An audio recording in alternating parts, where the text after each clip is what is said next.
Hello, and welcome to another special edition of Elevator Pitch Series for the Radiographer. I am Michael.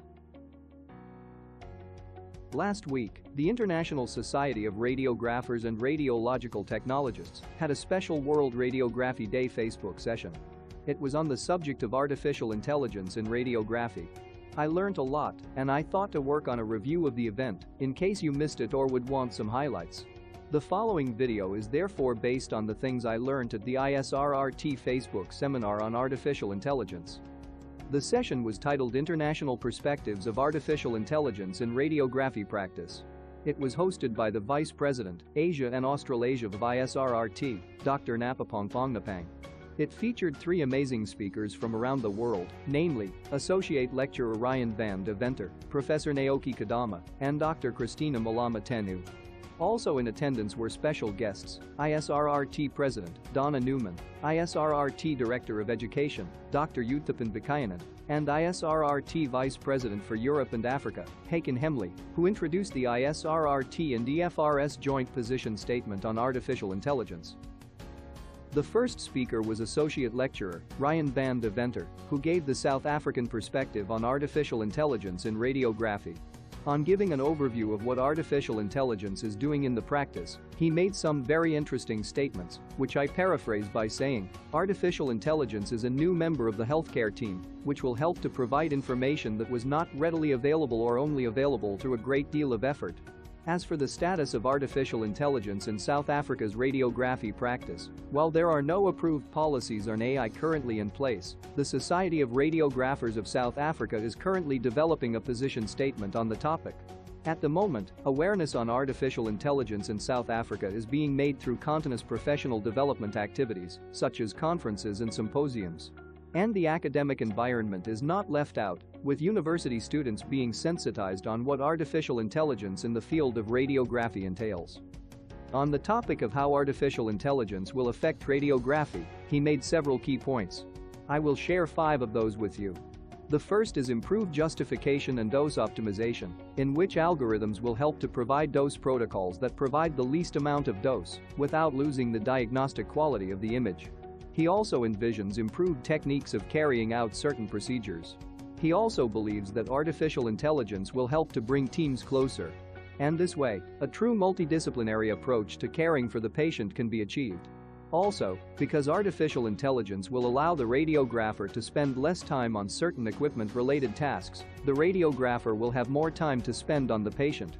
This way, not only will the patient care be improved, there will also be an opportunity to gather more useful information from the patient. Lastly, he believes that artificial intelligence will change the ethical and legal framework guiding the radiography practice.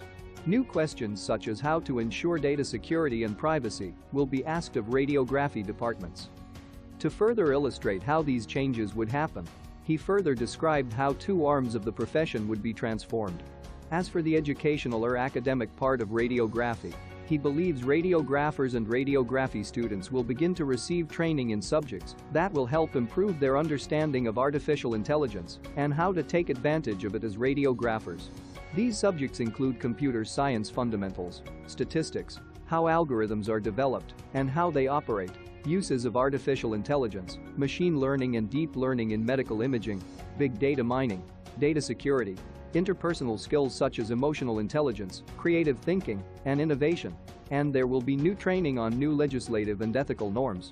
As for the clinical practice of radiography, he anticipates changes in workflow, data-driven decision-making and clinical reasoning, greater patient interaction as previously mentioned, greater emphasis on confidentiality, and regular auditing to ensure artificial intelligence algorithms are accurate. Next up was Professor Naoki Kadama from Japan. He acknowledged that artificial intelligence is currently being utilized in genomics, drug discovery, medical imaging, and radiotherapy. He also forecasts that medical artificial intelligence will also be useful for improving workflow, patient description, radiation safety, and patient safety. To ensure this, there are numerous artificial intelligence startups that are working round the clock. In fact, he pointed out that over 90 healthcare artificial intelligence startups have each raised at least $10 million since 2018. With that kind of funding going into medical AI, a lot can be achieved. To give an understanding of how radiographers feel about the integration of artificial intelligence into the practice, Professor Kadama cited a survey on artificial intelligence conducted last year by the American Society of Radiologic Technologists. According to this survey, radiographers can be described as being cautiously trusting of AI. While a good number of respondents indicated that they trust artificial intelligence to some extent, there is still a 15% of the respondents who trust AI very little or not at all. Quoting the study further, more than 50% of participants stated that artificial intelligence will be useful in radiography for features like motion artifact recognition, monitoring of radiation exposure, improved quality and consistency of scans or treatments, improved workflow, increased accuracy of patient positioning, patient and employee safety, and the access to real-time remote assistance from the equipment vendor, which will go a long way with equipment maintenance. However, less than 50% of participants feel that AI will be useful in areas like prioritization of work, improving patient throughput, making clinical decisions, managing confidential information, creativity, patient interaction, and reducing expenses. This, however, might not be the case in future. As for the patient's perception to artificial intelligence in radiography, he quoted other studies which indicate that many patients are uncomfortable with human-free medical care. Leaving everything to AI would not sit well with many patients. This is why he discouraged the use of black box AI in medical imaging. You see, black box AI is a term that is used to describe some types of AI systems whose processes and operations are not clear to the user.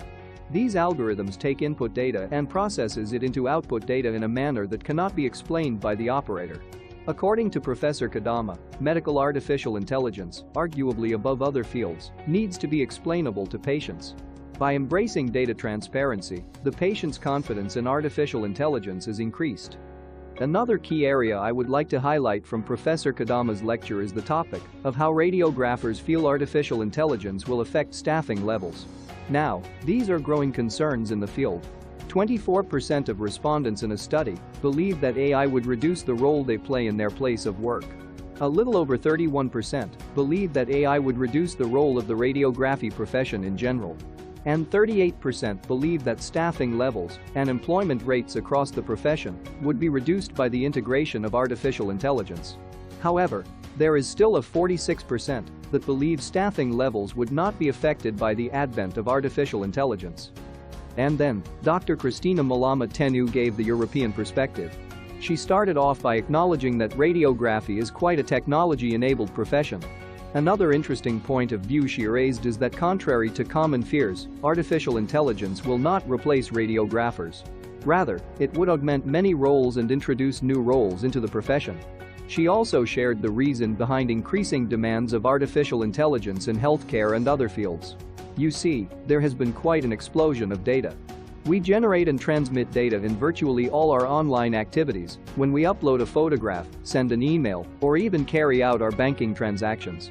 Healthcare is not an exception. Transmitting diagnostic images or clinical reports are data-intensive tasks, and presently the average hospital generates at least 50 million gigabytes of data each year. However, only 3% of this data is used. This is where artificial intelligence comes in. Artificial intelligence makes handling of data more efficient and easier. That explains why so much focus is on how to integrate the technology into the activities of today. According to Dr. Malama-Tenu, unregulated artificial intelligence is dangerous.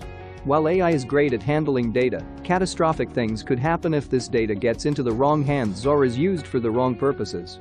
This is why the academia is very involved in the integration of artificial intelligence into fields like radiography.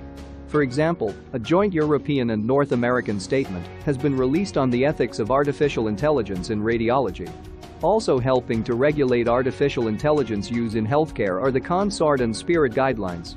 According to Dr. Malama-Tenu, the Society and College of Radiographers have also taken initiatives to ensure artificial intelligence is properly and safely used in radiography. Local implementation of the TOPL review has been prioritized by the SCOR. The TOPL review is a statement which explores how technology like AI will impact healthcare and its workforce. Also, the SCOR has created a specialist AI radiography working group that will help to improve understanding of the technology.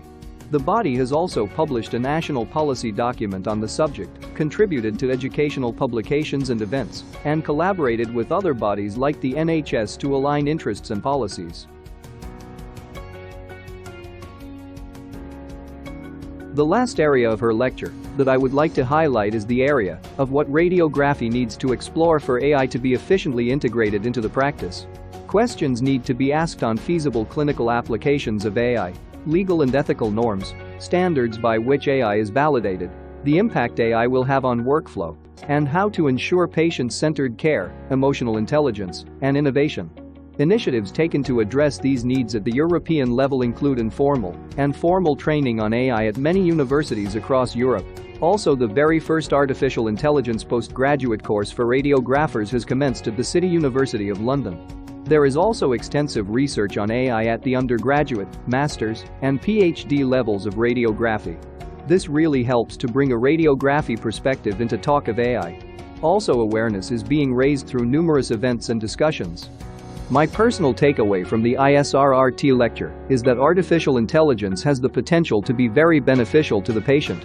We as radiographers owe the responsibility of positioning ourselves to make AI a useful tool in the field. By keeping ourselves updated with new information on this technology, we can discover ways to use it beneficially in our respective specialties. This way we will not only stay relevant professionally, we will also help to improve the practice. That concludes this special edition video on the ISRRT Facebook session review. Remember, these were just highlights from last week's event. I would advise you watch the full rerun to learn so much more. There is a link in the description to a rerun of the full session.